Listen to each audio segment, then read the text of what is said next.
since we're talking about Atlanta, time for the toss-up. I'm going to add a toss-up question for you, brother. Right. New Orleans Saints running backs or the wide receiving core in Atlanta? I'm a Falcons fan, and I'm going to sit here and tell you I take that Saints-Brown game. I will take the Saints' Mark Ingram over our Julio Jones, because Julio Jones doesn't add another dimension to our offense. He doesn't. He adds another piece to a dimension we already had. Yeah. We already throw the ball all over you. Like, you can't stop Roddy White. Tony G still puts up numbers, but Mark Ingram adds a whole other dimension to the Saints. Drew Brees ain't throwing 20 picks next year whenever defenses have to worry about Mark Ingram blowing up the center. You know, like, dude, you're going to be hearing a new term used in New Orleans next year, and that's roll tide. yeah. Because Mark Ingram, we got this feeling, I don't know why, but we have this feeling that Mark Ingram, he's I think he's gonna run. I think he's gonna run for $1,000 this year. In his rookie year, he's going to run for $1,000 as a backup. He won't be a backup all season. This season, I'm going to say this. If I'm wrong, burn me at the stake. Best running back duo, Pierre Thomas, if he plays to his full potential, and Mark Ingram are a better duo than Jonathan Stewart and D'Angelo Williams. I'm saying it. Not gonna put up better numbers. They got Cam Newton. Really? D'Angelo Williams gonna touch the ball 25 times a game. Jonathan Stewart gonna touch it 15. Drew Brees is on the Saints team. When are they running the ball? Tell me when they're running it. On third down, that's it. When are the Panthers running it? Every down. You start handing off the ball to Ingram and Pierre Thomas, start doing play action face, the defense not going to know where the hell to go. Do you want to know who will know where to go? Cam Newton's going to go hike and then go handoff. Because everyone knows they're going to run the ball every Do you want to know who's going to know where to go? Who? Brent Grimes. Shippensburg, baby. Yeah. All right. So I take the Saints running backs because that's a whole nother level to their game. That's pretty big. So I got one for you. This is in your guys' division. So, do you like the Eagles secondary more than the Detroit Lions defensive line? Wow. All right, this is a tough question. I've really been pondering this one, and it's all pending on situations. Because you're going to have Ndamukong Suh getting double teamed. Because he's just Ndamukong Suh. Which will leave Nick Fairley open, which means then you have to jump to double teaming Nick Fairley, and if you do that, Kyle Vanden Bosch is going to run in, and he's going to destroy somebody. This is a scary defensive line. Scary. But then yet again, Nick Fairley's a rookie. You don't know where his head's at. You don't know if he's sitting there going, this is going to be too easy, it's going to be a cakewalk. I'm just going to ride the coattails of Ndamukong Suh. Will he play as hard as Suh does? If Suh stays on him like they said he will, that Detroit Lions defensive line could go down as one of the greatest defensive lines if they stay together and stay together and they'll be just like the Williams brothers if they stay healthy. Better than the Williams brothers, dude. I could see Ndamukong Suh. That's honestly if they play their full potential. That's the second version of that trio: Jared Allen and Williams brothers, and Ndamukong Suh, Nick Fairley, and Vanden Bosch. If they play all to their full potential, Ndamukong Suh is going to be. Those two are going to be like Warren Sapp and Simeon Rice were.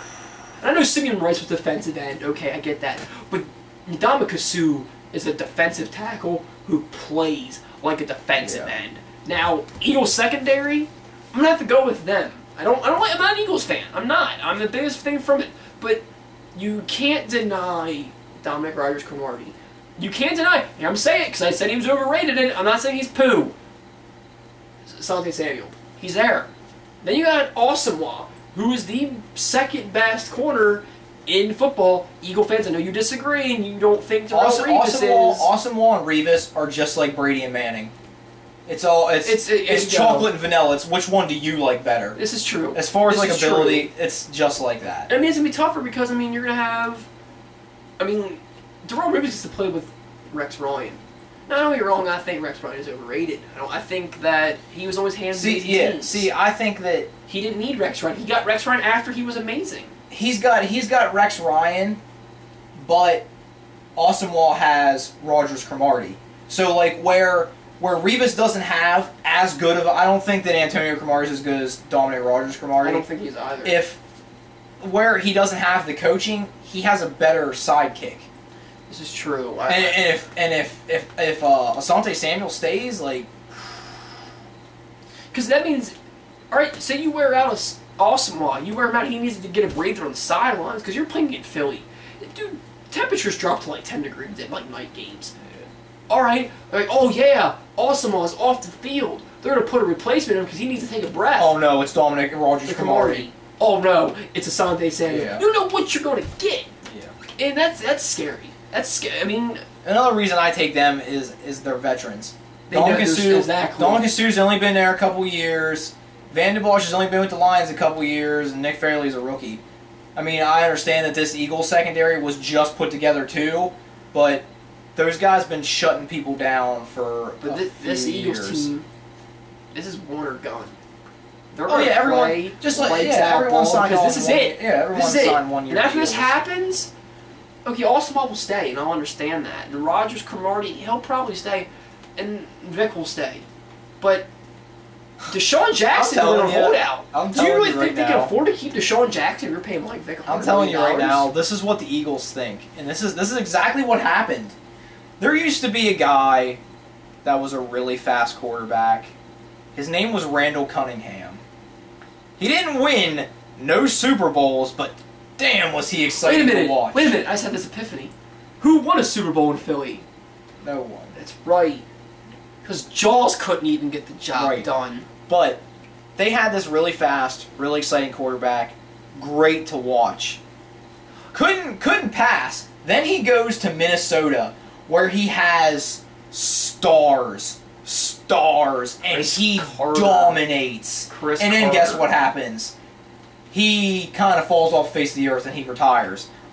Vic, fast, exciting, couldn't win games. Yes. And he goes to Philly with stars and dominates, and oh no, now he's gonna fall off the face of the earth. It's true. It's true. And I understand that when Cunningham was with the Vikings, he lost a lot of his athletic ability that Vic still has. What's going to happen to Vic when he loses that? He ain't going to keep that for that whole 6-year contract. I hate to tell the Eagles that. Around the end of the season last year, Vic was still being He gets beat up. He takes a hit. He wasn't getting up as fast as he once was. He would lie there for a second, just kind of like, wow, that hurt. That hurt like hell. Yeah. So I mean, pretty tough one. So. Now, talk about Eagles doing all these trades and signings. I'll toss a question for you. Patriots trade for Ocho and Hainsworth, or the Cards trading Kevin Cobb. What was the better trade?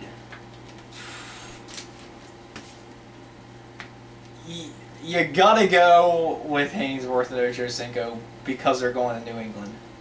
Belichick ain't gonna tolerate it. If Kevin Cobb turns out to be what everyone thinks he's gonna be, well, I don't know everyone. If he turns out to be what 50% of people think he's gonna be, because it's 50-50. 50% think Kevin Cobb is gonna go there and fail, and 50% think he's gonna go there and blow Kurt Warner's season out of the water. Yeah. But you gave up Dominic Rodgers-Cromartie for him. So this is the thing. This is why you gave up Rodgers-Cromartie. You gave up a second-round pick. Yeah. You lost a lot of talent to get a guy something we don't know. In the air. We knew Rodgers-Cromartie was talent. We don't know if Kevin Cobb's talent. If he is, then it was an even trade. But the thing is, Kevin Cobb came and he got Larry Fitzgerald. He has Larry Fitzgerald now. Ochocinco came. He got Brady. That's pretty. He got Belichick. That's pretty big. He got more than Kevin Cobb got. Ocho has more stuff. Ocho and Hainsworth got Vince Wilfork. You know, I mean, they got better guys to work with than what Kevin Cobb got. Kevin Cobb got Larry Fitzgerald and Larry Fitzgerald. Sorry, Beanie Wells, and sorry, Tim Hightower, but you're not Barry Sanders. You're not really Brandon Jacobs. You're not Emmitt Smith when he played for the Cardinals. Maybe Emmitt Smith. Wow. I don't even. That whole season's a blur. I think it is for Emmitt too. Yeah.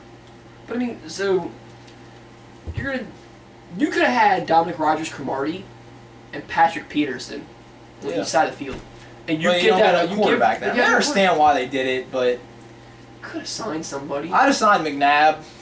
You know, seeing how he did. He did alright when he had that Terrell Owens guy, so... Yeah. I mean, there you go. Kevin Cobb needs a weapon. You can always give him Terrell Owens around week 7 when he's still sitting out there on the free agent list. Yeah. So, I mean, this can work in Cobb's favor. This can. Because Terrell Owens wants to go to a contender in that division. You can have an 0-4 record and you're still in contention. Second you division. can go 0-15, but if you win next week's game, you might go win the division. Yeah. You know? It's a pretty poo division. So this is our last toss-up question, and then we're going to get out of here. Alrighty. Alright. Intense. I don't like this question at all. Do you take Hakeem Nicks, Austin Miles, or Deshaun Jackson as the best in that division? Who is going to have... We won't do who's going to have the best stats, because Miles will lead that trio in catches, Nicks will lead him in touchdowns, Jackson's going to lead him in all-purpose yards. So, who do you take to be the bigger impact for his team? Biggest impact player. For his team. Alright. I think Hakeem Nicks. I have flashbacks of 08, where Plexico Burris is in the red zone, cuts up, goes out into the corner, boom. The dude is almost as tall as Plexico Burris. Almost as tall. He's like a miniature version of Plex. I know it sounds weird, but that's what he is. You throw a jump ball to a guy that tall, your corner is jumping up in the air. Hakeem Nicks just throws a hand up. You got Deshaun Jackson, who's small, but he's fast. He is the second most athletic player in the NFL, next to Vic. Next to Vic. And then you got Miles Austin, he's consistent. Yeah, he's never going to My let you down. thing is, I'm going to say how I feel about Mike Vick and how I think he's going to be inconsistent this year. I'm going to go, and yet again, every time y'all that watches this that knows me, I got a couple friends out there, I know who you are and you know who I'm talking about. You're going to be all biased because I pick Hakeem Nicks. I think he has a breakout year. This is it. This is his time to shine. They finally went, here you go. You're number 1. You should have been number 1 last year over Steve Smith, but Steve Smith screwed us over and was like, all right, we're not going to let you get a counter offer in, so I'm just going to say screw you and go to Philly to be a number 3, or that's probably the best he probably should have ever been, because he should have I'll say he's number 2. He should have ever been a number 1. Plexico screwed us over, thanks again. But Hakeem Nicks, I think he's going to get more touchdowns for Peyton. I mean, not for Peyton. The other Manning. People call him the other Manning. I can't even think of my own quarterback's name right now. Eli Manning is going to get more touchdowns because of Hakeem Nicks. Deshaun Jackson, that's cool. He'll get the yards if he catches the ball. If Mike Vick can throw it to him. Miles Austin, he's going to get the catches if Tony Romo doesn't hike the ball and then run 8 yards both sides and then run back up and then throw the ball because he thinks he's Mike Vick. I think on a consistent level, Hakeem Nicks would be more consistent on producing than the 3 of them. I think Hakeem Nicks is going to have the biggest season. I think Deshaun Jackson is going to be the biggest impact for his team. Because... He will. Because... He's a kick returner. Of the returning. If anyone can... I already called Vic's flaw. If anyone on that team can save their season, it's Deshaun Jackson. Because you know how I know this? But the reason he might not is because of his attitude. We haven't seen Deshaun Jackson get extremely pissed, except with McNabb. And guess what happened? They hated each other and no one produced. Hakeem Nicks, biggest season. Deshaun Jackson, biggest impact. Miles Austin, I don't want to take a poo on Miles Austin. No. But Miles Austin has Jason Witten. That's Tony Romo's boy. That's Tony Romo's guy. When he snaps the ball, he's looking Witten first. Miles Austin next. It's Miles Austin's next. The last episode we left on midget strippers. This episode I'm going to leave on this. I want the Eagles to sign Tiki Barber, and I want him to score a game-winning touchdown against the Giants. Peace. I hate you.